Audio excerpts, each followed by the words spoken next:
Ce n'était pas un jour ordinaire. C'était le jour où un message venu de l'autre côté de l'Atlantique allait bousculer l'ordre des choses.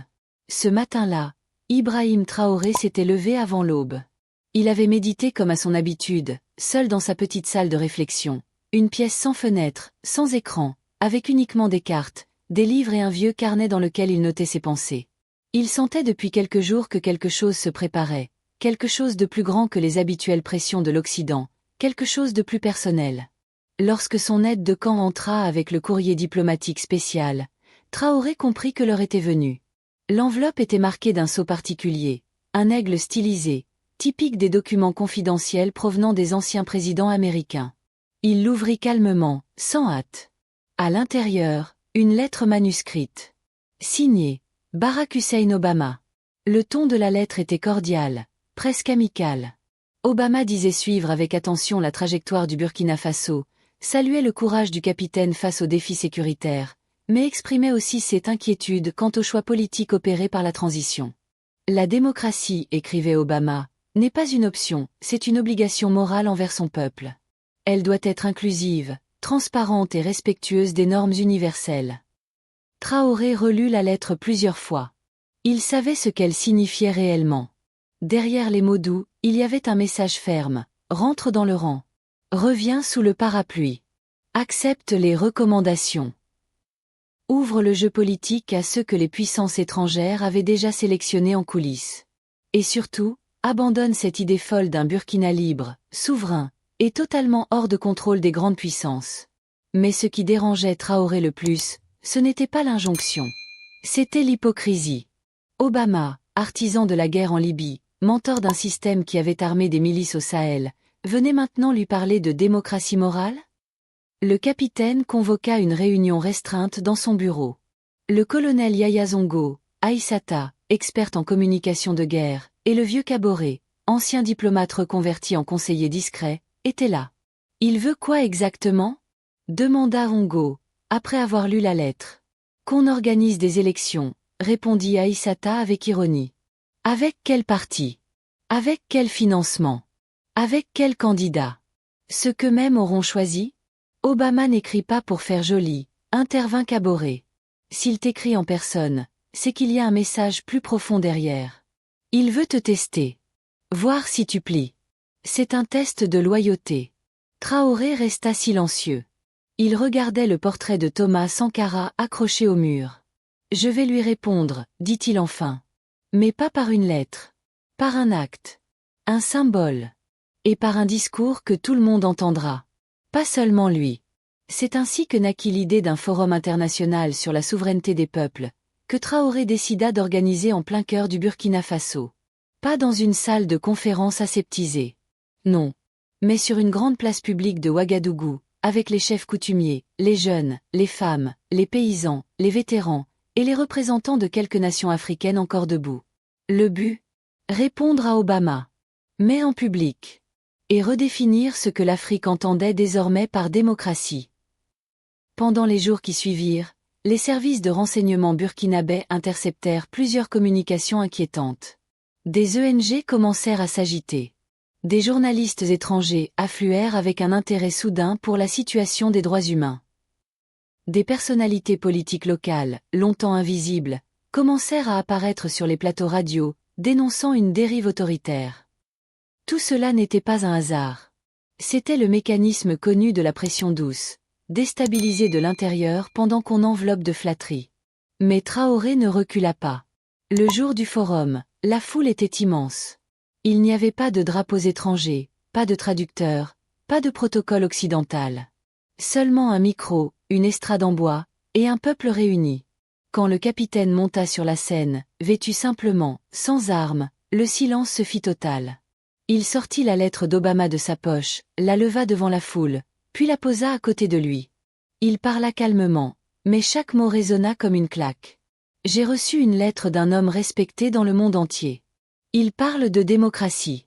Il me demande d'ouvrir mon pays aux forces du marché, aux partis politiques qui n'ont jamais souffert avec le peuple, aux ONG qui obéissent à d'autres capitales. Il me demande de respecter un modèle qu'eux-mêmes n'ont jamais respecté chez nous. Mais je vais répondre à cet homme. Et à tous ceux qui pensent que nous sommes encore en 1960. La foule retint son souffle. Traoré continua. Je leur réponds ceci. La démocratie que vous prêchez n'est pas notre démocratie. La vôtre est un outil. La nôtre est un cri. La vôtre sert vos intérêts.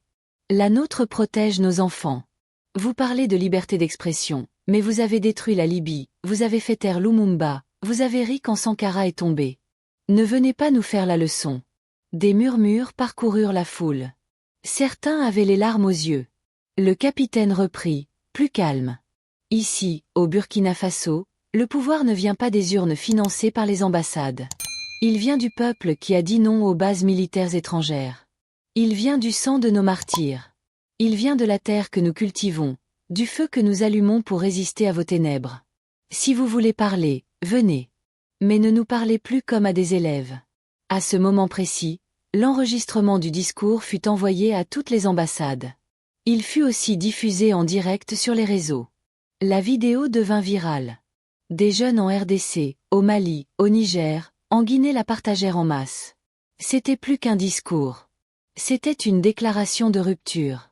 Et quelque part à Washington, Obama regardait la vidéo en silence, assis dans son bureau de fondation, entouré de conseillers qui ne comprenaient pas pourquoi le capitaine refusait l'offre de rejoindre le cercle des bons élèves.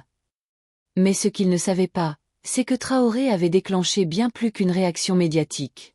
Il avait ouvert un front idéologique.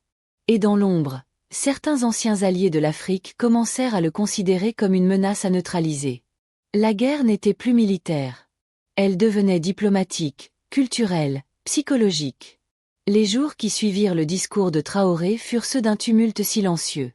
Sur les réseaux, dans les rues africaines, dans les campus universitaires du Sud, son intervention devenait une référence. Les extraits circulaient sous des titres provocateurs. La gifle de Traoré à Obama, quand le capitaine parle, les anciens présidents écoutent, ou encore la démocratie n'est plus un mot d'ordre venu d'en haut. Pourtant, derrière cette vague d'enthousiasme populaire, les signaux d'alerte se multipliaient dans les couloirs sombres de la géopolitique mondiale. Un rapport confidentiel circula dans les cercles du pouvoir américain, rédigé par un ancien analyste de la CIA passé au service du département d'État. Titre: Le syndrome Traoré, nouvelle contagion panafricaine. Il y était écrit que la plus grande menace pour la stabilité de l'influence occidentale n'était plus les groupes armés, ni les putschs incontrôlés, mais ce nouveau type de dirigeants africains, jeunes, militaires, disciplinés, patriotes, et surtout inaliénables. C'est dans ce contexte que Barack Obama, bien qu'éloigné du pouvoir exécutif, reçut une demande spéciale. Officiellement, il devait s'entretenir par visioconférence avec plusieurs leaders africains pour échanger sur la démocratie, les droits humains et la bonne gouvernance. Officieusement, le but était clair, tenter une dernière approche directe avec Ibrahim Traoré. Lorsque le message arriva au palais présidentiel de Ouagadougou, les conseillers de Traoré étaient partagés. Certains y voyaient un piège diplomatique. D'autres, une occasion stratégique d'enfoncer encore un peu plus le clou. Le capitaine, lui, resta fidèle à lui-même.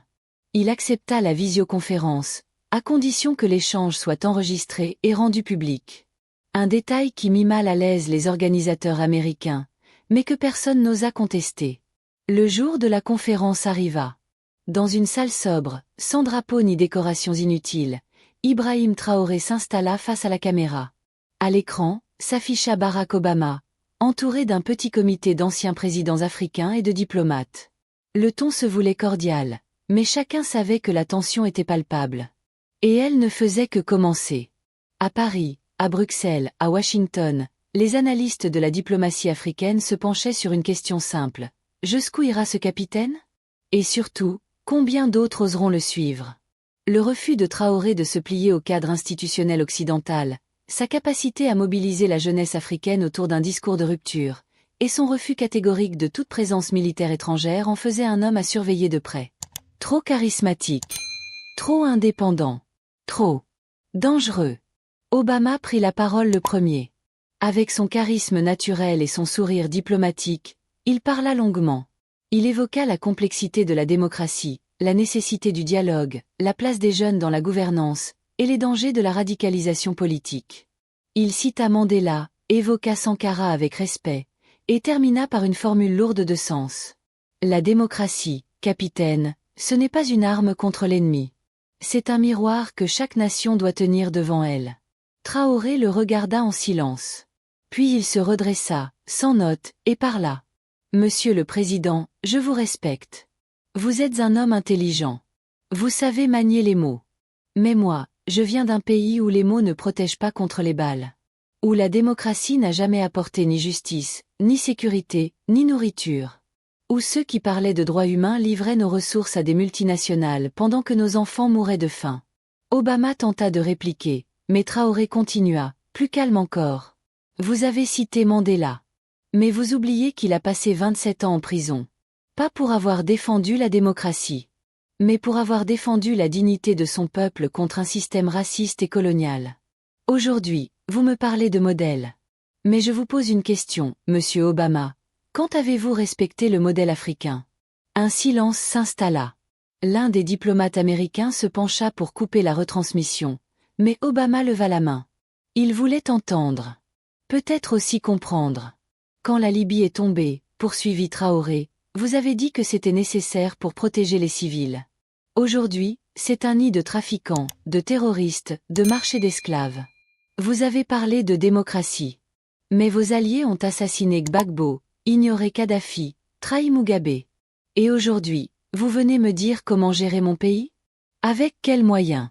Avec quelles valeurs? Obama, légèrement déstabilisé, répondit alors. Ce que vous faites est noble, capitaine. Mais vous risquez l'isolement. Le monde est un réseau. On ne peut pas avancer seul. Traoré sourit.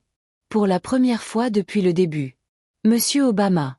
Mieux vaut être seul avec la vérité, que nombreux dans la compromission. L'Afrique n'a pas besoin d'un réseau.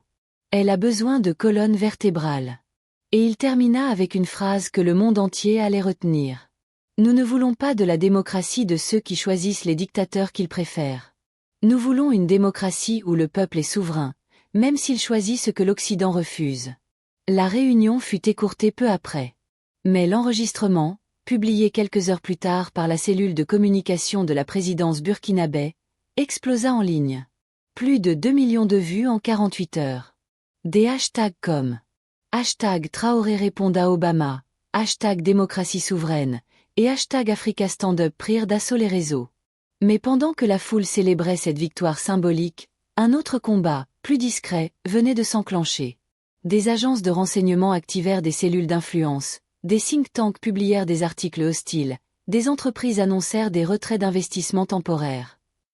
Traoré avait gagné une bataille idéologique.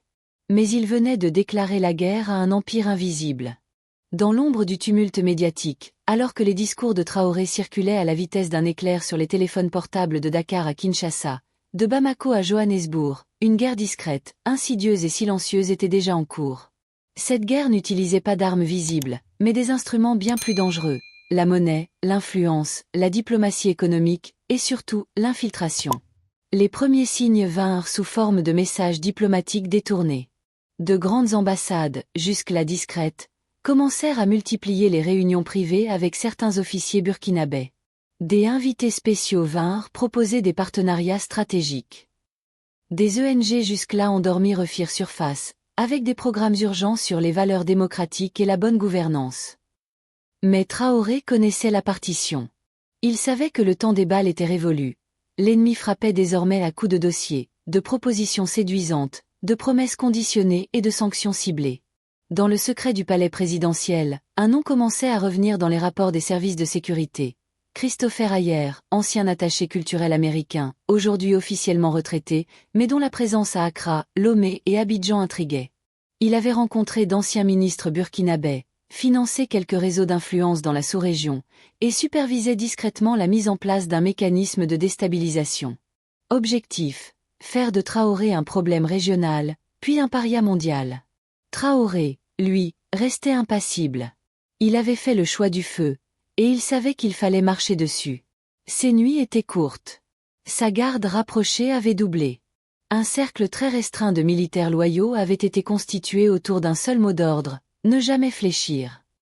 Dans ce cercle, un général loyaliste, un jeune colonel formé à Cuba, une experte des réseaux sociaux, et un ancien diplomate reconverti en stratège de terrain. Ensemble, ils bâtissaient une ligne de défense aussi politique que psychologique. Mais le vrai coup, le plus sournois, fut celui lancé par une réunion confidentielle tenue à Genève. Autour de la table, des représentants de plusieurs fondations, des membres d'instituts internationaux, des figures africaines en exil, et un émissaire envoyé discrètement par Obama lui-même. Officiellement, Obama n'avait rien à voir avec ce sommet.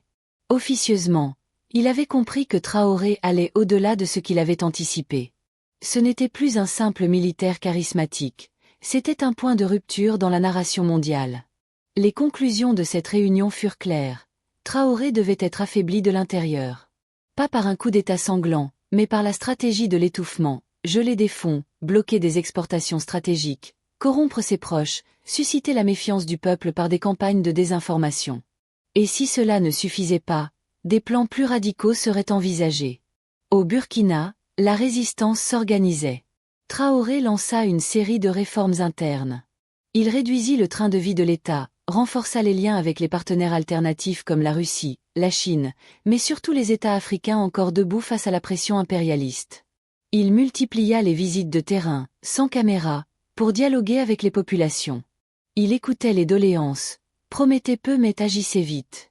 Il savait qu'une seule chose pouvait lui éviter la chute, le soutien total du peuple.